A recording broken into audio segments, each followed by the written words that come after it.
Hello students, welcome to the Denmark Study Visa webinar. We apologize for the cancellation of the live webinar due to technical reasons.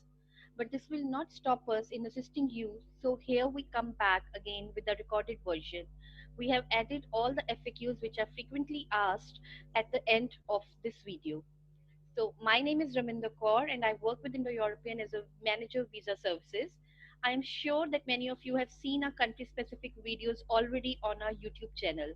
If not, we would request you to subscribe today for all the latest updates on higher education opportunities in Europe. Today's session is organized to give you a detailed information about higher education opportunities in Denmark. For the same, we have invited Mr. Dipinder Bawa, who is the Director of Indo-European. Welcome, Mr. Bawa. The stage is all yours. Thanks, Raminder, for a quick intro. Hello, everyone. As Raminder have already explained you, this was a technical error, but hope you all are safe and healthy. Without further wasting any more time, let's start with the session.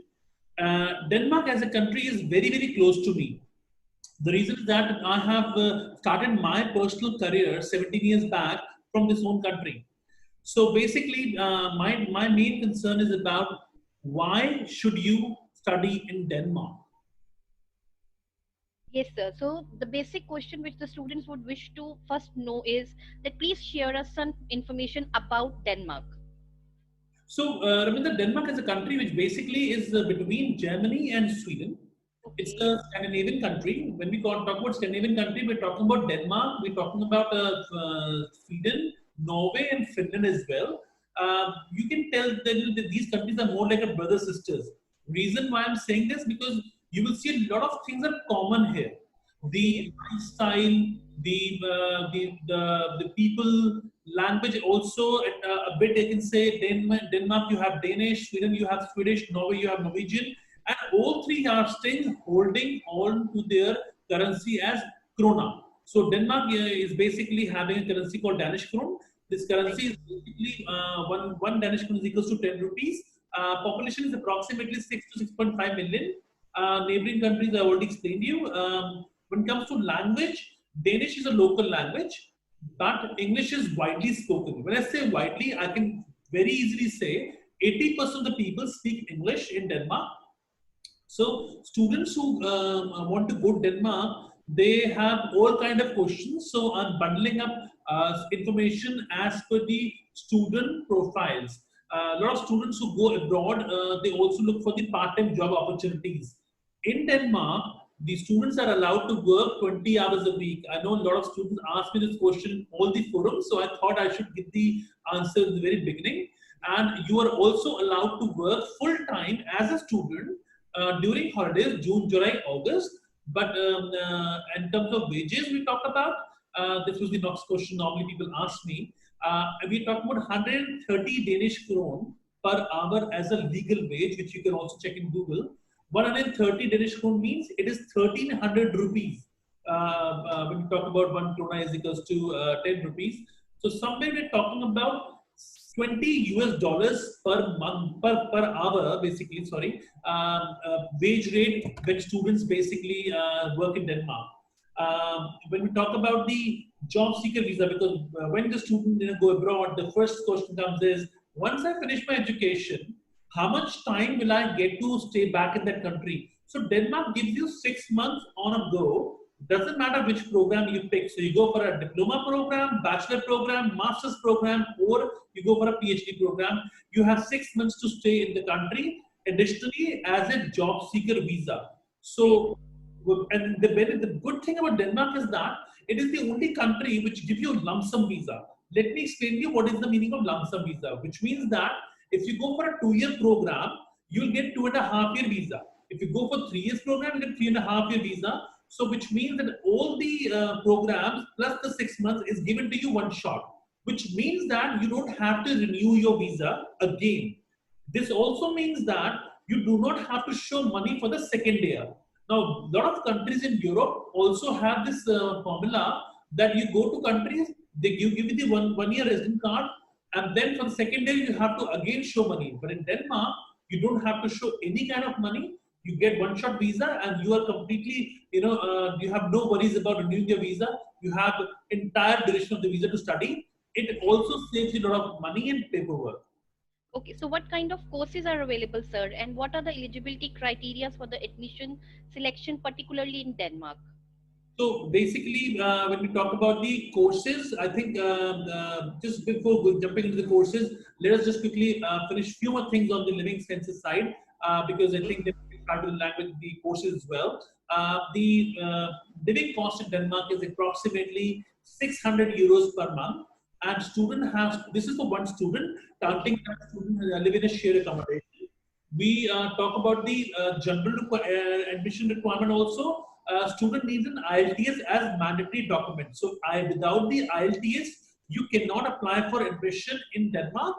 And for 2020 September intake, there is some kind of exception for the students because of the IELTS is not available. So student can go for Cambridge test and other means of other tests also, but they have to go for some kind of an online test for this intake. But from the further intakes, for the 2021 intake, when the IELTS center will open up, IELTS is the mandatory requirement from 6.0 to 6.5 depending upon the program you pick.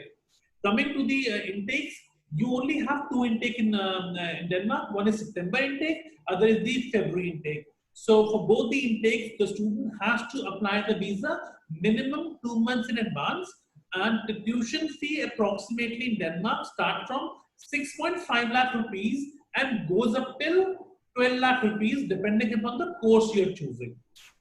Okay. So now coming up to the courses, what kind of courses are majorly available in Denmark? So education system of Denmark is very easy, and I would say very exclusive also as compared to other European countries. The word I'm saying exclusive is because Denmark is the only country which offer you diploma program in Schengen zone. So Sweden, Denmark, Sweden, Germany, France, Italy, these all countries. Okay, Italy maybe sometimes they give you some small short courses, but all the big countries they give you bachelors and masters. Denmark is the only country which give you also the diploma options. So you have 2 years of diploma. They are known as AP degree, academic professional degrees. These diploma lead to the bachelor degree. So if you go for a 2 year diploma, you can then spend 1.5 year, which is called as top up year, or you get a bachelor degree. If you do not want to go into bachelor immediately, then you have bachelor degree also. Then you have 2 years of master degree. You also have 1.5 years of MBA. So students have an option of 2 years or a 1 year top-up degree or a 1 year master degree or a 1.5 year MBA. There are multiple options student can go. And in Denmark, the best thing is that all the institutions are public. And when I say public, they are owned by the government. So basically, students are very sure about that. They have no security feeling. What we see in some countries where the colleges get busted, they get blacklisted. So in Scandinavia, all the education is government controlled, which means that there is never a chance that you will face a problem with the recognition of a college or a qualification in Denmark.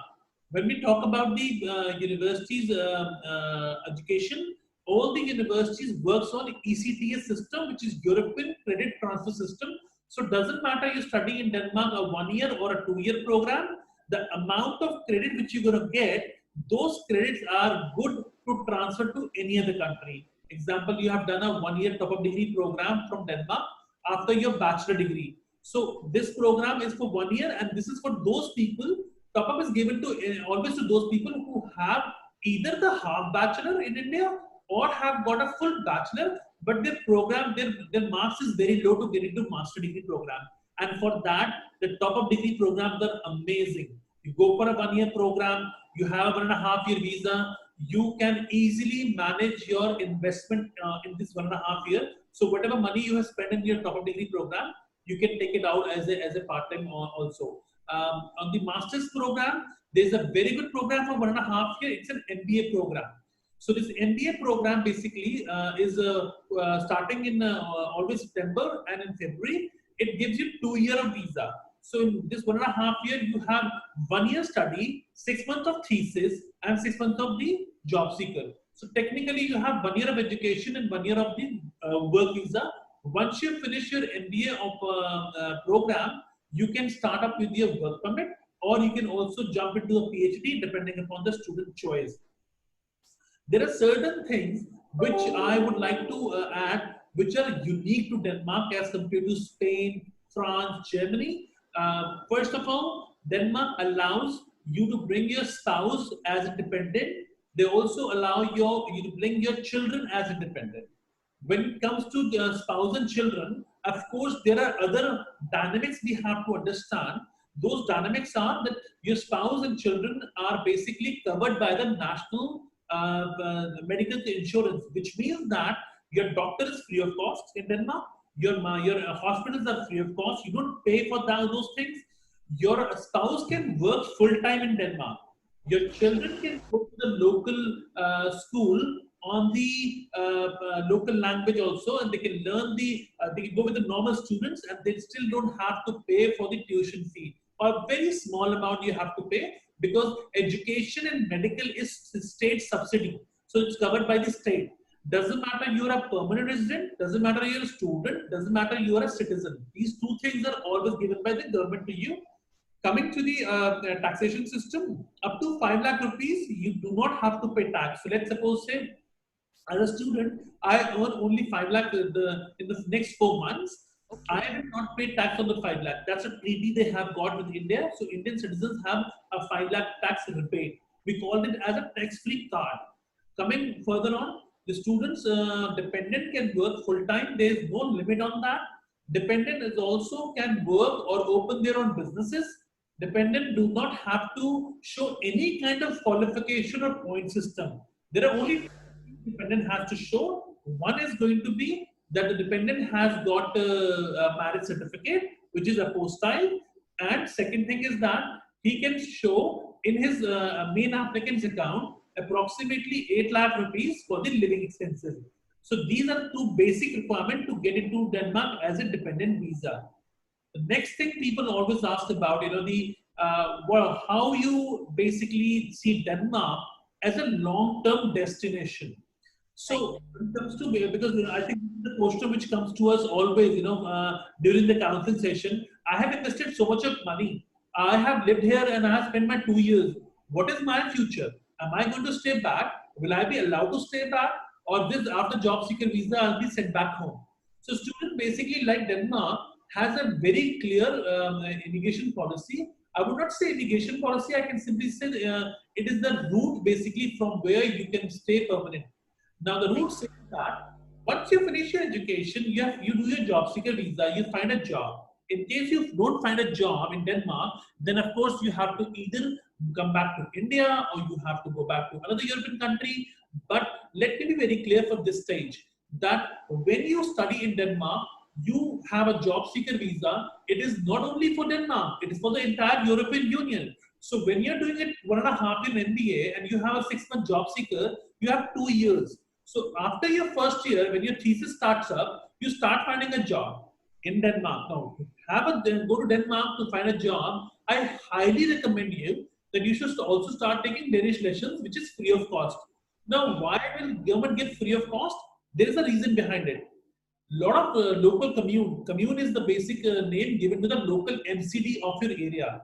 The commune run the local Danish classes in the common facilities in your area, so that you get the foreigners get integrated with these locals, because this is what Denmark wants. Denmark want to have all the nationalities very well integrated into their society, because we all know Scandinavia is a very open society. There are a lot of things you'll see different in Denmark as compared to Spain, because again the culture is different. It's more open as compared to Spain.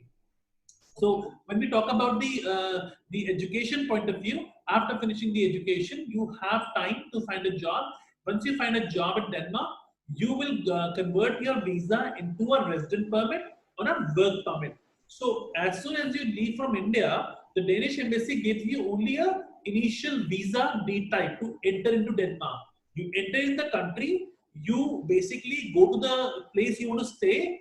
The place you stay, there you have a local commune, as I say MCD. You go to the MCD office, you register yourself with your passport and the visa copy. They will give you a yellow card. This yellow card is basically called as CPR number. So when we talk about CPR number, this is going to be a social security number which you have to use everywhere. To make it more simple, let me compare with the Aadhaar card. So Indian Aadhaar card is equals to Denmark CPR card. Once you basically open a bank account, you need a CPR card. For the tax office, for tax number, you need a CPR card. So anything you do in this country, you need a CPR card, also known as yellow card. Once you have the yellow card, within a month's time, you also will get a resident permit card. Resident permit card is a pink color card. It's like an ATM. Basically, it's a card, it's a resident permit, which you get from every European country. All these Schengen countries give you this card when you enter in the country and you start staying there. So anybody who want to stay more than 90 days have to apply for resident permit. So when you apply even your visa in India, in reality, you're not applying the visa, you're applying the resident permit application. That was quite a good amount of information. But how does the complete process go end to end with regards to admission visa? So admission in visa is very simple. Student will have to come to make an application, and they have to make the application fee in some university. Some university charge you approximately 100 euros application fee. Some don't charge you the application fee. It again depends upon university to university. Okay. Now, when it comes to the second step is that student have to give us all these scanned documents, which they can give it right now also. We will send the application to university. We'll get the application lodged in. Student will have to go for Skype interview. Some university will do Skype interview. Some will not do Skype interview. Again, it's a debatable thing. And once the Skype interview is done, student will get the admission letter. After getting the admission letter, student has to pay the tuition fee in Denmark, and the student can pay up to minimum 70% of the per year fee. Okay. So I can say approximately 6 to 7 lakh rupees you can pay. The rest 2 to 3 lakh rupees depending upon the course. There are certain courses which for only 7 lakh rupees. There you have to pay 7 lakh rupees. If your course is for 10 lakh rupees, you can pay up to 70%, 7 lakh rupees. Plus minus, I can say 6.5 to 7 lakh rupees you have to invest initially. And in case you're going for a course which is higher the tuition fee of that, then the rest you can pay by semester onwards. Okay. Student have paid the tuition fee. Then student get the after paying the tuition fee, you get a ST1 form. This is a form which you basically get from Denmark, and this form has been half filled by the university, half has to be filled by the student. So once the student fills the form and he paid the tuition fee, he get the form, he filled it. Now we are ready to launch the visa application. Okay. Now launch the visa application, you have to first apply, take an appointment from the VFS. You go take the VFS appointment, you go to the VFS office, you give them the visa application. They will charge you 3 kind of fees. Actually, they will not charge you. You have to pay 1 fee directly and 2 fee to the VFS. 1 fee is for the immigration fee, which is we call as case order ID fee. For a layman language, we call it as an immigration office fee, approximately 45,000 rupees. Then you have the VFS fee, approximately 2,000 rupees. Then you have the embassy fee, approximately again 30,000-40,000 rupees. Total 35,000-40,000 rupees you have to pay to the legal institution, VFS, immigration, and the embassy together to apply for the visa for Denmark. Then your visa file has gone to the VFS, it goes to the embassy, and you will get a call from the embassy for the personal interview in the embassy in New Delhi. You go for the interview, you give the interview. Now, this is where the Indo-European team come in the picture. We train you. We train you on all kind of the possibilities you can be asked in the interview.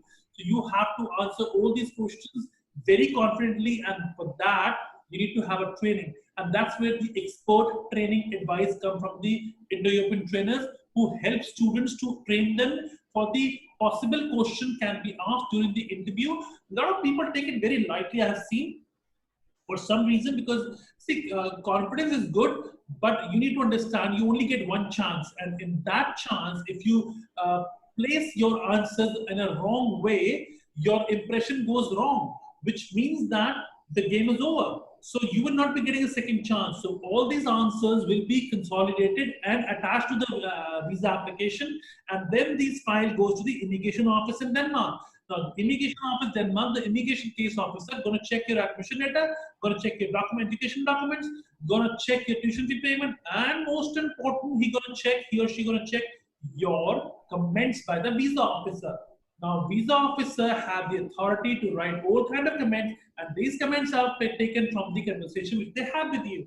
Now, depending upon the conversation, it is important that you are very well prepared for this interview. After 60 days, these now student, one more thing out here, Amanda, that you have to understand, the 60 days are counted not from the making the application in the VFS center, it is counted from the day your application reached in the Danish Immigration Services, which is also called as SIN.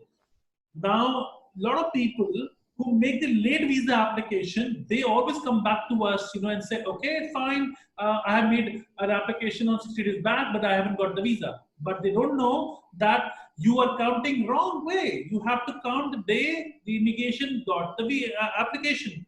Now, how to track your application? This is also a possibility. Immigration have a call center number. You can call them up. You can give them your application number, your date of birth, and you can have a discussion on the case as well, but not before 60 days, because then it's going to be wasting your time. So students, if you want to apply for Denmark, this is the right time to make the application and pay the tuition fee quickly. So by the time you hit June, you should be able to apply the visa. I will strongly recommend all the students applying for the September intake to apply the visa by June. Only then you will be in a good amount of time. In case of COVID, I'm going to add this as well. In case of COVID lockdown, the intake will be move ahead a bit little, depending upon university, or you will start online, and then the rest you will catch up by October or November in Denmark in person. So the admission application deadline will not be moved up. This is a very clear message coming from all the Danish institutions, and they have been working very closely on the monitoring the situation. And one thing have been very clear from the beginning, that if the student do not apply now, we will not accept them on the late application deadline. We may give them more time for the visa application coming to late, but not for the late application. Okay, so since you have answered most of the questions, and our session could not go online because of the technical reasons, so we have received a couple of questions from the students, so I would want to discuss them one by one with you. So should I... It's going to be just a couple of big list coming up. It is actually a big list coming up, but just to make you a little bit relaxed, I said a couple of them. Okay, thank you. So I have received a case study from one of the students, and he has asked a question that if he's a student, he has done bachelor's in arts and he has got 60% marks and he has got an IELTS score of 6 band. So what kind of program he would be offered? So if you have an arts degree, bachelor in arts, you have 6.0, you can go for a master degree programs, in Denmark, in management. You can go for MBA, and you need to have a work experience for sure for these programs. So for the art students, I would say MBA is the best option they can go for, and that's probably the only option available for them. Okay, and like you have already mentioned earlier about the fund requirements. So what amazes me is that there is no fund requirements if the student pays the tuition fee. But you also mentioned 70% of the tuition fee being paid in some universities. So in that case also there are no funds? Yeah, so basically show money in the visa application is one thing. Paying the tuition fee is the second thing. Paying the tuition fee is decided by each individual university. So most of the universities ask you to pay minimum 70% of the tuition fee of the per year, and the show money is absolutely zero. You do not have to show any kind of money, and this is where the applicant, it's only for the applicant. But Okay. if will be showing it for your spouse or your child, then of course you have to show money. Okay, and just in case, if a student is applying for a diploma course or that AP program course, so what kind of gap is being generally acceptable? Normally, students under 25 years old are accepted on the diploma programs and bachelor programs. Top up degree students can come after for the 26, 27 maximum. Master students and MBA students can be taken up to 45. Not an issue. So like 45 is a good age. So you want to say at age of 45, we still have a chance in terms of going abroad and studying and living up our dreams. Absolutely. In Scandinavia, they say lifelong learning. The lifelong learning means itself, that you have no age to study. But of course, I'm talking about masters and MBA students because they are mature students, and you have age will not be a barrier for that. But you have to understand that you should be picking the right course. That's very important. Second thing is that we just got a visa for a student, and who is a 43-year-old gentleman working with the bank, and he got the visa. for his MBA program, because you do these programs, MBA is a course which normally in general in Scandinavia specifically, you Right. do at the age of 35, 40 plus only. Okay, so in this case also wherein the age of the applicant is above 40, so can the family also apply for the visa like Absolutely. the other scenarios? Nothing to do with the course. If you're applying for AP degree, diploma, or a bachelor, or a top up, or a master on MBA, I'm covering everybody except the language courses, which is short term courses. Other than that, all the courses you are allowed to bring your spouse and your children under 18 as a dependent family members, and they can apply for the visa. No problem. Okay, so now we have received a couple of questions related to the spouse visa filing particularly. So to start off with, there is one question which asks that, what and how much can a spouse work there? Like, can they work there full time, or is he also allowed to work like the main applicant, like 20 hours? So spouses are allowed to work full time in any industry. They don't need any qualification. They can go into they can do any job in a blue collar or white collar jobs. Second thing is that spouse basically can work on the for the entire duration. It doesn't have any. It doesn't have affect the applicant has no concern with the spouse work timings. So spouses are allowed to work in the industry they want, but of course depending upon the job opportunities also. When we talk about the show money of the spouse, we definitely don't talk about 8 to 9 lakh rupees you have to show for the spouse. And the one thing which you definitely need to have for the visa for the spouse is that your marriage certificate is apostille. It's basically a postal with the Ministry of External Affairs, and Indo-European also offer the services to the students. It's a door-to-door service where we help you to get the document postal from the embassy, from the Ministry of External Affairs, and students do not have to run for these services. So all the admission, visa services, documentation services, and post-landing services such like accommodation booking is given by the European team right to the student at their doorsteps. Okay, so that's good to know. And now moving on to the next question. Can the spouse and the dependent fly together? Which means that, most of the times the student comes up, they want the complete family to travel together. Though we don't recommend it as per our practice, but we would want to know a little more why. Why can't they fly together if not? They can apply together for sure, but the chances of visa are going to be very high refusal rate. So if Okay, you apply together, the immigration see as a family immigration, not as the education visa. So this is why I will strongly recommend, if you're going to Denmark or any European country or any country, you should apply for your applicant visa first and then the dependent visa. The chances of getting the visa is nearly 100%, because if all the documents is all correct, it shouldn't be a problem, because when you have your own visa, your spouse application, your dependent visa application, child application will be assessed through a different mindset, because okay, you're already there and you're trying to bring them in the country. Whereas when you go it together, it gives a different message to the immigration officer that the person want to come as a whole family. So chances of refusal is up to 98%. And okay. chances of refusal in this other way, in the way which I'm saying, is maybe 1% maximum. So can you just enlighten us a little more about this family reunification law of Denmark? Probably this would help us in better understanding. Basically, what happens is that when the student application goes in to the immigration office and you apply it together, the dependent visa application go to family reunification office, and the student visa will go to the student visa office. But Right. when it comes to this decision making, the family reunification will not be answered, will not be take a decision. The case officer will not take a decision until the applicant and the study visa has taken a decision. So the study visa case officer can see that it's a complete family, which Right. means that the motive could be not studies. And this is where we go wrong. So after practicing it for 17 years, I can strongly recommend that in my entire career, I haven't seen refusals.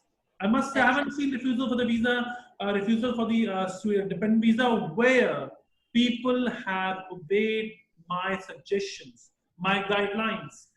But people who have not obeyed it, trust me, there are chances that I've seen the refusals also coming up. okay. So now moving ahead, in case of a dependent visa, is the child eligible for a free education? So in case of the dependent point of view, when we talk about the dependent visa, Yes, your children are allowed to study free of cost in the local education, have local schoolings, and you don't have to pay tuition fee. And your medical is also covered. Your doctor is covered. Your hospital is covered. All thing is covered in the for the family completely, because in the social system of Denmark, doesn't matter you are a permanent residency holder, you are a student visa permit, or you are a dependent, or you are a citizen. They treat you same common in a normal same page. Yeah. Okay, so you have given most of the answers, but let's say that there are some students, and if they are having any further questions besides the one which I've already put it across, and they want to connect it to you, having a personalized session with you, for Denmark or for.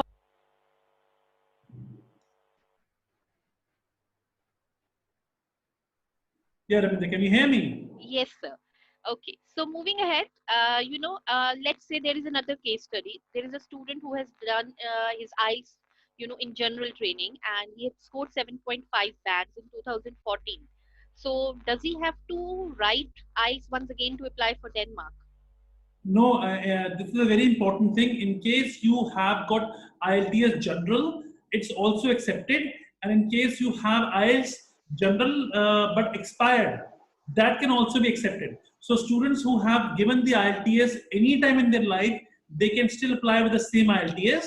And also, if they have got general, it is accepted. So it's not that they have to go for academic only, because a lot of students or sometime in their life have given IELTS, sometime for PR, sometime for the work visa. So those are also accepted. They don't have to go again for the IELTS. Okay, Just and I just mentioned also in the video that students can go for an online test in English in Cambridge online test.